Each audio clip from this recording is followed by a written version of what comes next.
After 30 years of being a medium, there's a lot of questions that people ask me, but one of them is why don't they always get names? So let's go through that. Number one is it's all about the message. So what do we mean by that? Well, the reason why you are guiding people, helping people, is because the spirit world have a message to help this person on the journey. It's sometimes also related to the emotions of the person. So if there's a blockage or there's a resistance to communicating with spirit. So if you have an emotional lesson, then the spirit world is guiding and helping you. And it also is that you might have an emotional lesson to do with that person. There might be a reason why they're coming through, which also helps them on their journey to let go of their emotional lessons and one thing or another. So the message is very important. It gives support and love and shows that they are around, but it also, what it does is, it gives you the opportunity to let go of the grief or the fear or the emotions trapped in the body, which is stopping you from communicating or connecting.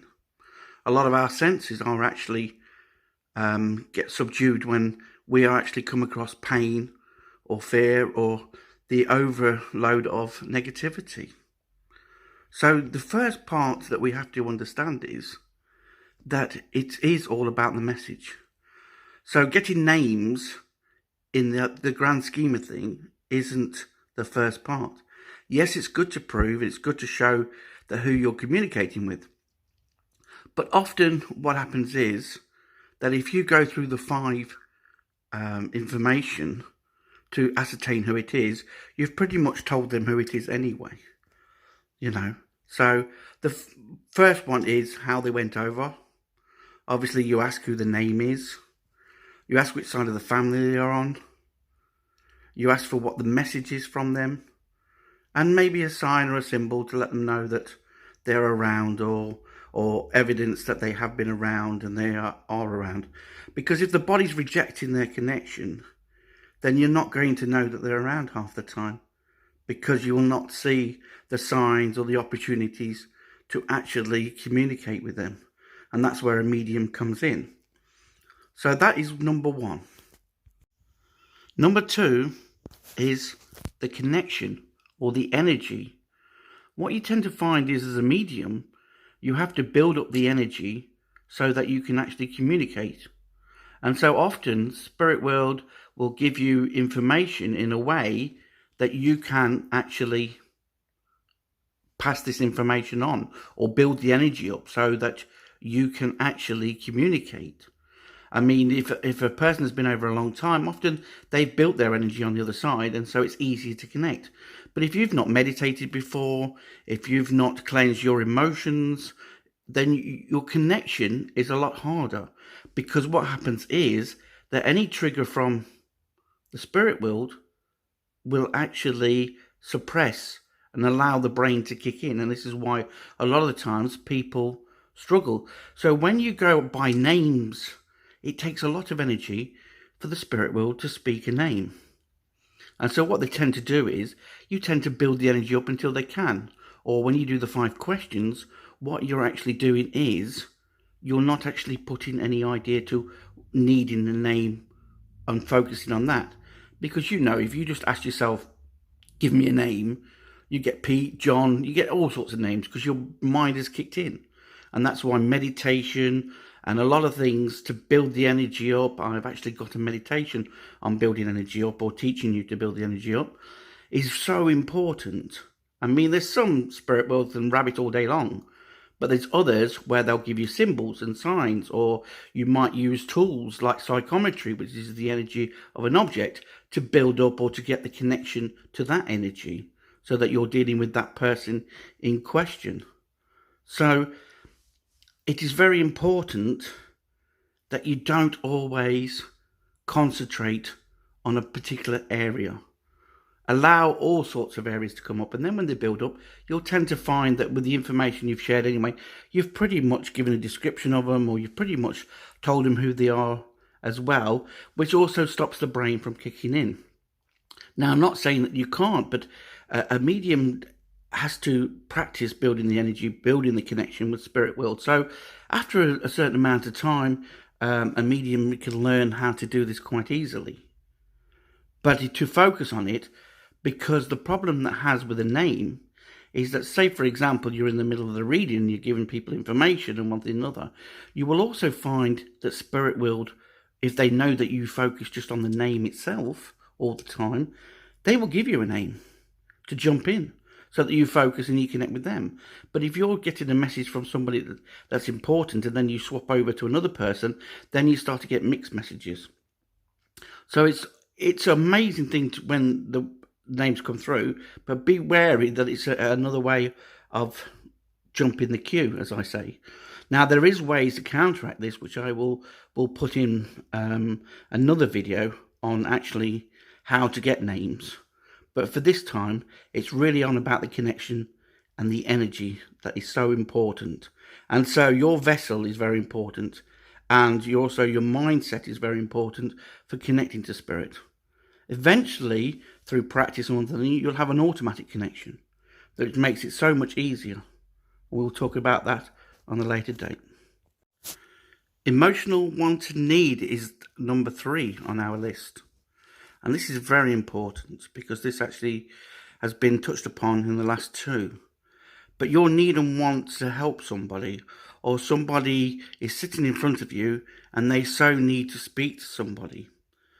And so we tend to want to please people, but it's not about that. It's about the message. It's about the information that we're sharing. And so when we start to try to be perfect or give 100% the information correctly, we're actually restricting the message. We are restricting the information coming through. And so this also can trigger our own emotions, because we want, or we have a lesson in ourselves. And so sometimes this actually then suppresses our senses. And when we suppress our senses, then we're not free to get all the information that comes through. It's like basically you have a question in your head, or you're giving part of a sentence, and then your brain kicks in and stops the other part of the information. So you've given half a message, and it's not until you get the whole message do you see the big picture, do you see what the message you're meant to be sharing, because you've allowed your own ego in, or you've allowed your own brain in. And so to give what you get is the key to not getting emotionally involved. Now, emotions, some people can switch off their emotions when they're doing readings. But the problem with that is, if you're an empath and you're switching off your emotions, you might miss out the feeling of what they're going through, or you might miss out on the information and how to put the information. It's a lot easier to just give information that is direct and to the point, but that person may not need that. It's like a postman delivering a letter. You're just there to deliver the message, and in a way that they can actually understand it. So emotions are very important. So a good meditation before you do will clear that, in case some of the messages is for you as well, which we're going to go into on the next one. So it's very important, because if you have an emotional attachment to a situation, say for example, you might have relationship issues, and the person you're sitting in front of, you're giving advice and help to do with relationships, you might also be feeding the information for yourself, and you might even be tapping into your emotions, which will then the body will try and shut down, or the brain will kick in. So the vessel is so important to delivering messages. And so when names come, it might be that some of the names are your names. That is for you. And so emotionally, we can shut down that way as well. So it is very important that you understand the emotional connection. And it might be the case that the spirit world is quite emotional when they're coming through as well. So you just have to keep remembering to flow down the river as though you're flowing down the river, so you're not putting any attachment to the information that's coming through. And give what you get. Give the information you get. Because there'll be a bigger picture, or a reason why Spirit have shared that information with you. Number 4, and why we may not be able to get names or mediums struggle with names, is the two-way experience. Now you're thinking, two-way experience, what's that all about? Well, remember, our vibration creates our reality. So everybody that we come into contact with is also a lesson for ourselves. There's a bit of spiritual guidance or information for ourselves. So that's why normally at the end of a reading, I used to ask, well, what information was for me? And then they would give me the information. So because you're a natural healer, you're absorbing people's energies. You're absorbing their pain, their suffering, which can also trigger your own, and that's why it's a two-way experience. And so to understand this, you can then spot when the information isn't for them, or is just for you, or could be for both of you. And so you don't get hung up on what information that you get to give. Because Spirit will know how to give it to you in a way that will help them. But also you will have your own family speaking through the person that you're helping to give you insights and information. And so that's why it's very important. The information is variable. And so we just have to be the vessel to pass this information on, the middle person. And so we have to sort of make sure that we understand what information is for them and what is for ourselves, because it's both relevant. And that's why when names come across, we tend to find that it could be that they will relate to our own family members, our own family names. And so that's why, even though it's a magical thing to get names, and when it's the right time to give names, it can really make a difference to the person receiving the information. It also needs to be not the main. That is just a human experience needed if they need the name. Because the information and the proof that you give, and especially the message, is the important part. And so sharing with them in their experience and their grief and their releasing of their emotions will also help you to understand and how to release your own emotions. You know, I've done readings before, and I found out that when I used to tour the country, that basically I dealt with like all grandmothers on the mother's side came through reading after reading. And obviously that was also because my grandmother died in my arms.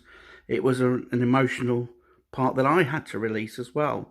And it was just strange that I attracted so many people's readings to do with the same situation. And so I had to go and deal with it and clear out my energy attachments to this situation. So always understand that there can be a two-way experience. And because of that, names are not always for them, or can be both. It can be for them and you as well. But understanding, you might get a name and it might relate you to that sort of experience you had with your family member, which then you can pass on, is because that's what they might have had, the similar relationship. Remember, Spirit are always going to try and trigger in you so that you can see the bigger picture to why this person needs guidance or needs help or needs a message. And so you have to understand that there's a two-way experience. And last but not least, number 5, universe or spiritual guidance. Right, this is a lot of mediums, after doing the work for a long time, tend to find that the more they can see the connections to and the reasons why, when doing a reading, why they're passing the messages on, they start to tap in when they use all their senses and become one with themselves. And the more that it becomes an automatic flow, they tend to find that they're actually starting to tap into the universe, or what we call spiritual guidance. And so because of that, the human experience is not as important. So names and certain information, I mean, you could help somebody with a relationship, but you can also, while you're tapping into, you can actually see the future to do with that relationship. You can see where the relationship come from. You can see from the past life. You can start to see the connections to why that person is attracted in that situation.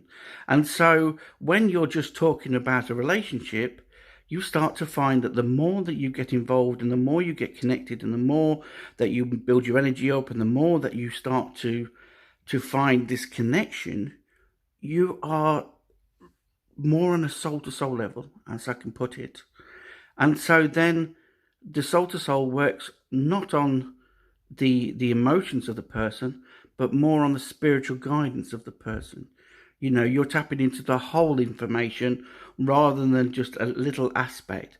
And so it tends to find that names and situations and even certain messages you start to move on from. And you want to become one with everything and help the world and share enlightenment and share information. And that's why sometimes a lot of mediums are moving on from doing readings, because they're starting to tap into that information which should be shared on more of a guidance basis. I'm not saying psychic readings or mediumship work isn't about that, but it's also more involved because it means that you can tap into information that you can utilize to help people with, that they probably need more help with than actually just knowing that, you know, Grandpa George is standing there. Mediumship is an amazing tool, and it does make you into the middle person, and it does build you up, and it does help you to channel information and to help you with your own journey, your spiritual journey, and to understand that you're not just here to enlighten others, but also to ignite and enlighten yourself.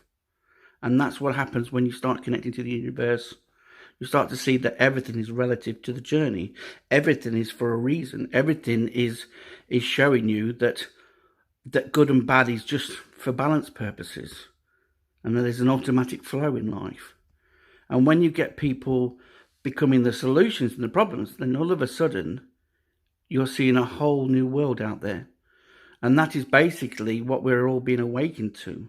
And so then the human experience, even though it's amazing to be able to feel and enjoy, and it's not our priority anymore.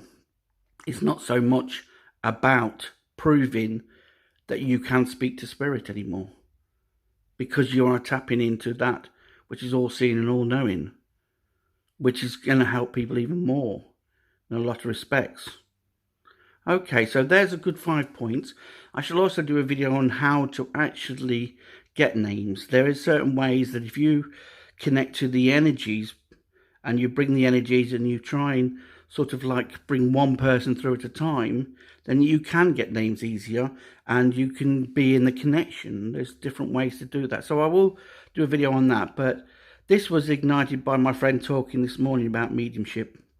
So I wanted to share why sometimes mediums struggle to get names. So look out for all my insights and all my channeled information to help you on your spiritual journey, to help you to find who you are, so that you can vibrate the amazing energy and the pure energy and see a new world where beauty is all around us. Okay, thanks for sharing.